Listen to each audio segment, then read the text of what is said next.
priznajemo povijesno pravo hrvatskog naroda na samostalnu državu. Slobodni narodi Europe i svijeta. Anno Domini 1992. Poštovani gledatelji, dobrodošli u Sliku Hrvatske. Hrvatsku je zadnjih tjedana, odnosno što mnogi zapravo ne znaju zadnjih godina, okupirala tema uvođenja takozvanog spolnog odgoja. U ovom posljednjem navratu on ulazi na mala vrata, nazvana zdravstveni odgoj. Cijelu smo emisiju posvetili ovoj temi, zapravo jednom šokantnom dokumentarnom filmu koji svjedoči o počecima, o korijenu ove društvene pojave koja ne samo da je uzburkala sve narode svijeta, nego je učinila neopisivo zlo. Za uvod kratki kolaž izjava iz informativnih emisija HRT-a. Politička vlast koja, zanemarujući temelj antropološke istine, pokušava riješiti društvene probleme, neophodno će dovesti do razaranja čovjeka i nesreće za Hrvatsku. Ako nema javne rasprave, to je povreda demokracije i povreda, to nešto miriše na nešto drugo. No krajnji je uspjeh upitan jer se kaže ne zna ima li Josip Bozanić iza sebe i potreban broj vjernika. Koji će poslušati njegov glas, njegov zov, ili će se završiti isto kao zakonom o medicinski potpomognutoj oplodnji, kada je došlo da se prosvjeduje protiv toga, bilo je tek nekih 20-ak ljudi. Ustav Republike Hrvatske iznimno je jasan. Članak 63 predviđa roditelji imaju obavezu uzdržavati i školovati svoje dijete, ali ti isti roditelji imaju slobodu izbora kako će odgajati vlastito dijete. U Norveškoj je zatvoren jedan cijeli institut koji se bavio sa rodnom, to takozvanom ideologijom, gdje su 4 skandinavske zemlje odbili više financirati nakon što je dokumentarac norveške televizije pokazao zapravo da je to izmišljotina. To uopće nema znanosti u tome. Nitko, ali vjerujte nitko, nema pravo kazati da ljudi koji su ovo pisali ne vole djecu. Zadnjih 25 godina postoji trend, neprekidan trend smanjivanja maloljetničkih trudnoća. Gospođa Markić je nekoliko puta rekla da je on nestručan. I doktorica Kuzman je pristojna pa ne reagira. A ja nisam član povjerenstva pa ću ja reagirati. Ovaj zdravstveni odgoj, gospođa Markić je nekoliko puta rekla da je on nestručan. I doktorica Kuzman je pristojna pa ne reagira. A ja nisam član povjerenstva pa ću ja reagirati. Ovaj zdravstveni odgoj su radile 3 doktorice školske medicine koji se cijelim životom, i ovdje jedna nazočna, između ostalog bave zdravstvenim odgojem. Radio je ginekolog dr. Dubravko Lepušić, ginekolog u bolnici Sestara Milosrdnica, a sociolog gospodin Aleksandar Štulhofer. Možemo se pohvaliti da su ovu emisiju omogućili naši gledatelji. Naime, link na film koji ćemo predstaviti poslao nam je gledatelj, kao i ovo pismo u kojem među ostalim piše: statistike dokazuju koliko je zla proizveo ovakav spolni odgoj u državama u kojima se on provodi već više desetljeća. Porast nasilja među mladima, kao nasilje nad sobom, nad drugima i međugeneracijski sukob. Zbog preranog buđenja erotizma djeca gube koncentraciju, gube osjećaj smisla života, puno češće prekidaju školovanje, bježe od kuće, raste drastično broj maloljetničkih trudnoća, raste, a ne smanjuje se broj spolno oboljelih maloljetnika, drastično raste broj maloljetničkih abortusa. Spolni odgoj u školama je također veliki biznis, povezan s proizvodnjom i prodajom mnogih kontracepcijskih sredstava, mnogih lijekova, skupih abortusa i jednog dana skupe umjetne oplodnje. Raste potreba i broj onih koji se moraju liječiti u raznim ambulantama i kod psihijatra i psihologa. To struka jako dobro zna.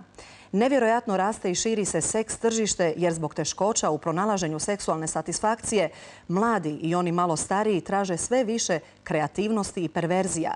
Erotska i porno štampa, TV kanali i virtualna pornografija mnogima postaje najvažnija stvar u životu. Spolni rodni odgoj je nasilje nad mladima. Oni nemaju nikakve mogućnosti reći ne. Ne mogu reći ne ni djeca, ni njihovi roditelji. Ovo nije spolni odgoj, tu se radi o seksualnom zlostavljanju mladih i djece. S poštovanjem, Žarko. Koliko je u pravu gospodin Žarko, pogledajte u sljedećim minutama. Pripremili smo isječke iz američkog dokumentarnog filma The Kinsey Syndrome, koji smo preuzeli s interneta. U izvornome obliku on traje 2 sata i 44 minute. Unaprijed se ispričavamo zbog loše kvalitete snimke. You ask what would the American public say if they actually understood the background to what became the sexual revolution, a sexual psychopath. If the American public knew that Kinsey worked with a Nazi pedophile and encouraged his rapes of children and possibly even and eventually the murder of this one little girl, this man was the singularly most important individual in the decriminalization of every single law that we had ever had that protected women and children.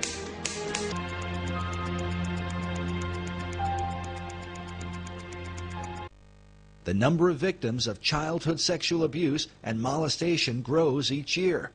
This horrific crime is directly tied to the growth of pornography on the internet.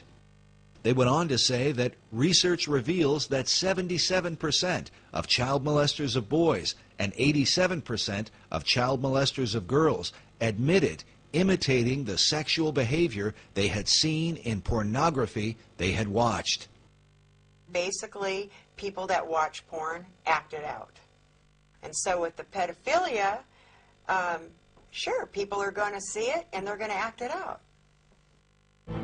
Researchers argue that America's current problem with sexual predators is the fallout from the sexual revolution, a movement said to be inspired by the late Alfred Kinsey and his famous Kinsey Reports, first published in 1948.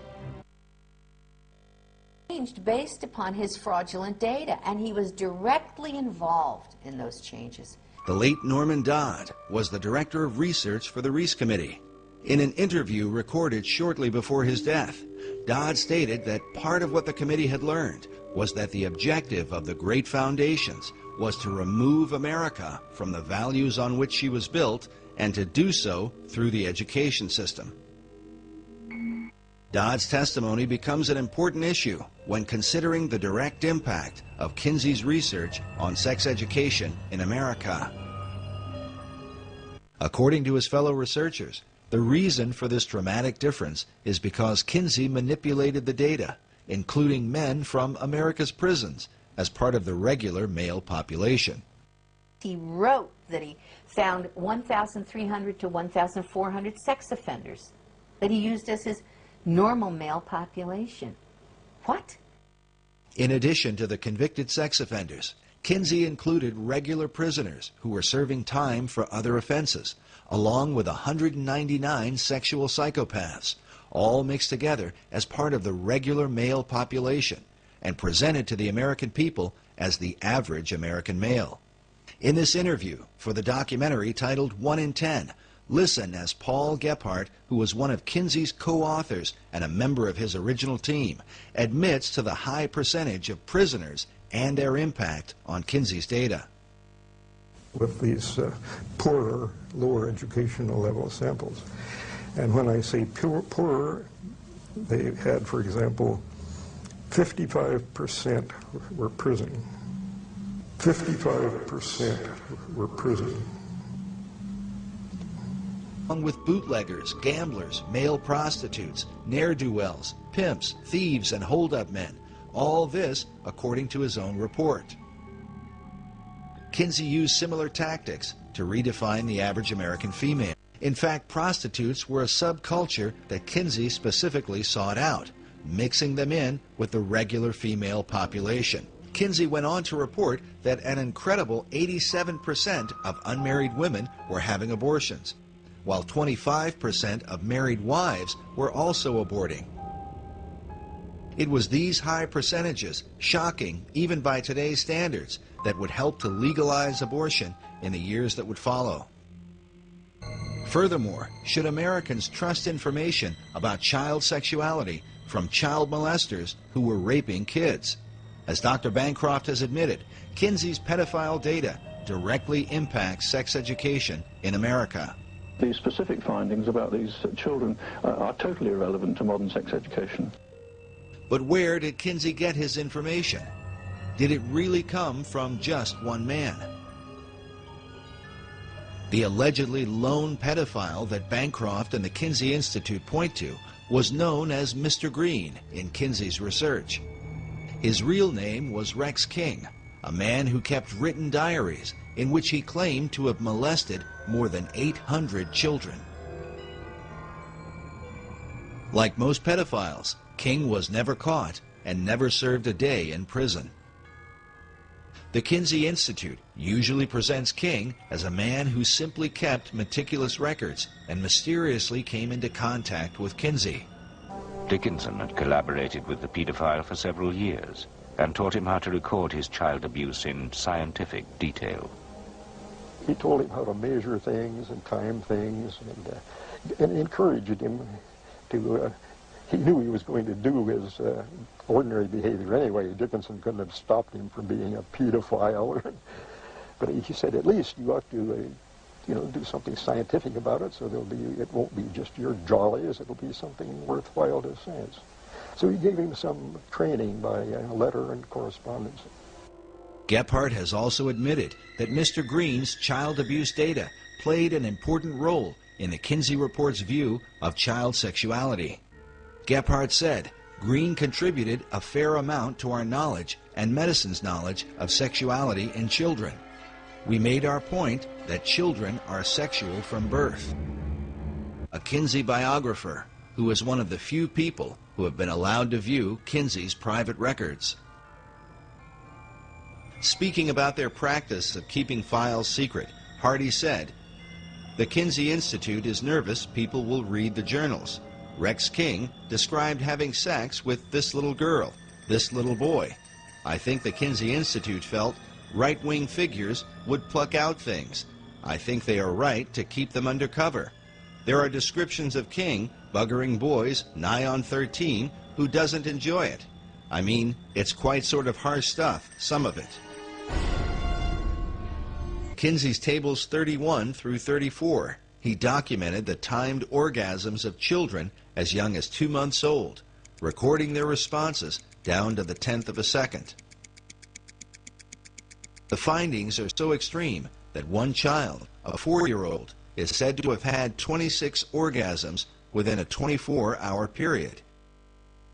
For Dr. Reisman, the obvious question was, where did Kinsey get such information? And I looked at those charts and graphs. I can't tell you how long it took me to try to process what I was seeing. I said, this is the torture of children. At the base of Table 31, Kinsey tells us that the data is based on actual observation of 317 males. Then on page 177 of the male volume, Kinsey writes, "Orgasm is in our records for a female babe of 4 months." We should say that you are the author of The Homosexual Matrix, a book which got quite a positive response from... I want to agree with Reisman on one point. I think we really ought to talk about the child stuff before we mix in the Right, well, make your point, homosexual please. Stuff. We really shouldn't go too fast there. We want to savor that because it is wonderful. It's so delicious what she says. I want to draw you a picture of the image. The image is that the world-famous sex researchers, or Dr. Kinsey alone, it's not quite clear, are in a room and they hover over a young child, less than a year old, and with their fingers or a feather, that's not quite clear, they tickle the genitalia and bring this kid to orgasm, who is screaming and hollering and possibly held down by chains. And drugged. It's all too glorious. Well, make your point. I hope that you don't... you're being sarcastic, but I want to make sure... I didn't mean to be sarcastic. You're saying this isn't true, that Dr. Kinsey or his colleagues did not... This is the man who was with me on Donahue saying, you got to stay with this. It's delicious what she says about what they were doing to the children. Dr. Reisman refused to go on Donahue unless he would agree to show Kinsey's tables, where the child sex abuse data is presented. Despite knowing about these tables, Donahue repeatedly insisted that no proof existed of child abuse in Kinsey's research. Nevertheless, he did show the data to his audience. Well, we're going to show. There. Now, what is the point? You what is tell your me point? what is the point. 5 months old. What is it? I can hardly read it. What's next to that? Number of orgasms. Oh, number of orgasms, 3. Go down to the 4-year-old. You see the 4-year-old there? Yeah. There, bottom one. Yes, 4-year-old, 26 orgasms in 24 hours. Tell me, Phil. Tell me, Phil. Does a baby sleep? Tell me, Phil. Tell me, Phil. Does a baby sleep? Tell me if this is scientific. A baby sleeps for 8 hours? And you tell me how you get 26 orgasms for 24 hours. We've got to be able to get a word in edgewise. Just a minute. Sounds like a guest for the Donahue show. And you know what Gebhardt said to me? You know what Dr. Gebhardt What'd he say? He wrote me a letter, which I wish you had up there too, in which he said that oral and manual techniques were used on the children. Now, Phil, I'm going to say that once more. I'm going to say that once more. And if I'm wrong, let them sue me. He said oral and manual techniques were used on those children. The letter that Dr. Reisman refers to was written by Paul Gebhardt on March 11, 1981, in which he attempted to explain where the child sexual data came from. In this letter, he admits that multiple pedophiles were used in collecting information for the Kinsey reports. Gebhardt writes, "Since sexual experimentation with human infants and children is illegal, we have had to depend upon other sources. Some of these were parents. A few were nursery school owners or teachers. Others were homosexual males interested in older but still prepubertal children. One was a man who had numerous sexual contacts with male and female infants and children, and being of a scientific bent, kept detailed records of each encounter."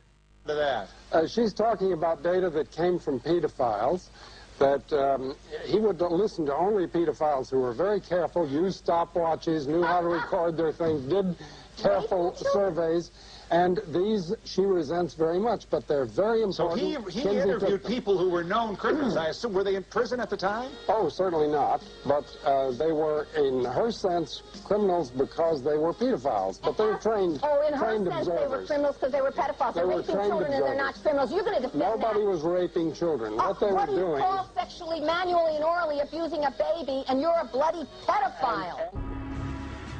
He had told the children that it was either the smokestacks or it was him. And it turned out that all the children ended up apparently in the smokestacks anyway.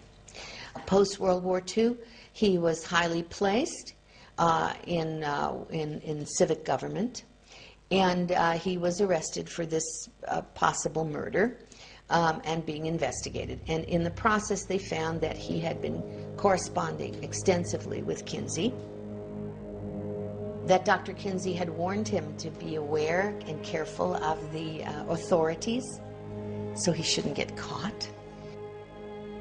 The German authorities learned that von Balusek and Kinsey had a working relationship, and that Dr. Kinsey was well aware of the vicious abuse the Nazi pedophile was inflicting upon innocent children.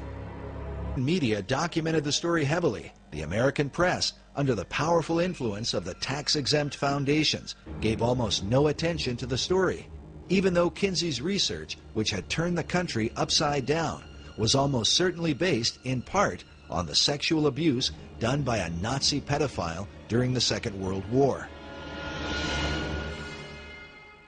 This image from Penthouse has 3 young girls in conversation.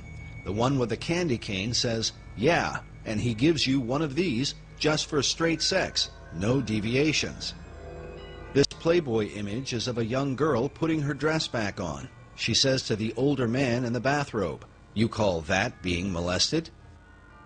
In this scene, a young girl is in bed with an older man. On the phone, she says, "Hello, Mommy. I met this nice political leader from the moral majority on Capitol Hill." Incest is another prominent theme of the magazines. This Playboy image shows a young girl in bed with an obviously older man. The caption reads, "Everything's fine, Mama. Uncle William and I are playing a game called Consequences." This cartoon from Hustler magazine is of a father molesting his high school daughter. She says, "Daddy, not only is what you're doing illegal, it's being done badly." Many scenarios involve characters that most children recognize, such as Santa Claus and the Wizard of Oz characters, in which Dorothy is either raped or molested by her companions. In this cartoon, the Santa Claus has an ecstatic look on his face because the little girl sitting on his lap has her hand inside his pants. In this one, the Santa Claus has his pants around his ankles as he rapes an obviously frightened little girl on his lap. The Santa images become especially violent, even bloody, such as this one, where the Santa character has just murdered a child with a machine gun. The child's bloody body lies on the floor. The caption reads, "That'll teach you to be a good boy." But the pedophile liberation movement is still at work in America's academic institutions and includes men who design the thinking behind what is taught in America's sex education programs. You roll it down the penis, and that protects the man when his penis is inside the woman's vagina. There was never any science in all this. It's got nothing to do with science. It's always been political. It's always been people's own sexual perversions that have driven them. And now that drives those sexual perversions into the schoolroom in the form of sex education curricula. Today, the two leading institutes that promote pedophilia are the Kinsey Institute in Bloomington, Indiana, which receives more than $700,000 a year in taxpayer funding, and in San Francisco, the Institute for the Advanced Study of Human Sexuality, a private institution founded by Kinsey's homosexual lover and co-author Wardell B. Pomeroy. Despite its storefront appearance, the Institute is said to be the Harvard University for all human sexuality training. This institute creates the PhDs, the master's degree people, the teachers, the bachelor's degrees, the safe sex educators, and a whole variety of other AIDS prevention people that go into the schoolrooms all over the country and teach children about homosexuality, heterosexuality, bisexuality, bestiality, condoms, and all the rest of it. Teach sex. In all cases, these are people who are Kinseyan trained. Dr. Reisman has for years argued against the harmful impact of the sex industry on America's children. Many of the PhDs who teach in our universities have not only been associated with the Journal of Pedophilia, but have also served as the board members for pornographic magazines like Penthouse Forum. These are the people who have designed the programs for sex education .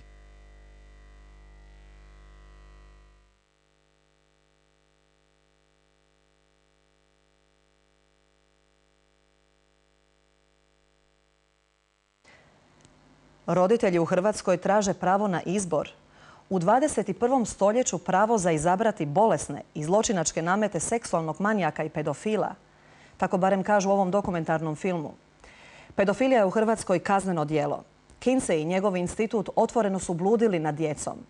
Seksualne navike muškaraca i žena definirao je prema navikama seksualnih manijaka i prostitutki. Mjerio broj orgazama djece u dobi od 4 godine. Ne izbor, ne zabranu. Kazneni progon svih koji otvoreno ili prikriveno navode na blud s djecom ili ga i sami provode. Još jedan naš gledatelj poslao nam je pak link na životopis jednog od autora uvedenog zdravstvenog odgoja u Hrvatskoj, Aleksandra Štulhofera s Filozofskog fakulteta u Zagrebu. Aleksandar Štulhofer bio je stipendist spomenutog Kinsey instituta te pridruženi istraživač Kinsey instituta. Pozvala sam Aleksandra Štulhofera u Sliku Hrvatske. Odbio je iz zdravstvenih razloga. Sve informacije upravo iznesene proslijedila sam kolegi Aleksandru Stankoviću, koji danas snima, a sutra emitira nedjeljom u 2. Gost mu je upravo Aleksandar Štulhofer. Ovu temu Slika Hrvatske danas je tek otvorila. Cijelu iduću godinu nastojat ćemo posvetiti prvenstveno ovoj temi koja je, čini se, ne hrvatski, nego globalni problem. Ozbiljno ćemo se posvetiti i provjeravanju svih materijala, poput ovih iz filma Kinseyjev sindrom, u koje za sad nismo imali razloga posumnjati. I ovim vas putem, poštovani gledatelji, i u Hrvatskoj i diljem svijeta pozivamo da nam se javljate sa svojim saznanjima i prijedlozima. Adresa nam je slika.hrvatske@hrt.hr. Ovo je zadnja Slika Hrvatske u 2012. godini. Nismo se bavili retrospektivom, ali jedan važan događaj u ovoj godini na izmaku ipak ćemo spomenuti. Ponajprije zato jer ste nam ponovno vi poslali svoje komentare. Lustracija je u Hrvatskoj ipak moguća. Pokazala je to objava Registra hrvatskih branitelja koja je za naše prilike organizirana munjevitom brzinom. Bravo državnom aparatu. Evo, kad su dokazali da se može, popis želja hrvatskih građana poduži je. U pismima našoj redakciji te na internetskim portalima naglašavaju među ostalim da žele registar svih Hrvata diljem svijeta koji su pridonijeli pobjedi u oslobodilačkom Domovinskom ratu, registar aboliranih pripadnika agresorske vojske koja je napala Hrvatsku, registar aktivnih političara od 1991. do danas koji su mogli, a nisu branili Hrvatsku, registar nositelja hrvatskih odličja i činova, registar korisnika državnih poticaja i subvencija, registar obogaćenih privatizacijom, registar ustaša, domobrana, partizana, četnika i udbaša. Poštovani gledatelji, sretna vam i Božjim blagoslovom ispunjena nova 2013. godina. I dragi Hrvati diljem svijeta, nikako ne zaboravite, i vi ste slika Hrvatske. Bez vas ona jednostavno nije potpuna. Doviđenja.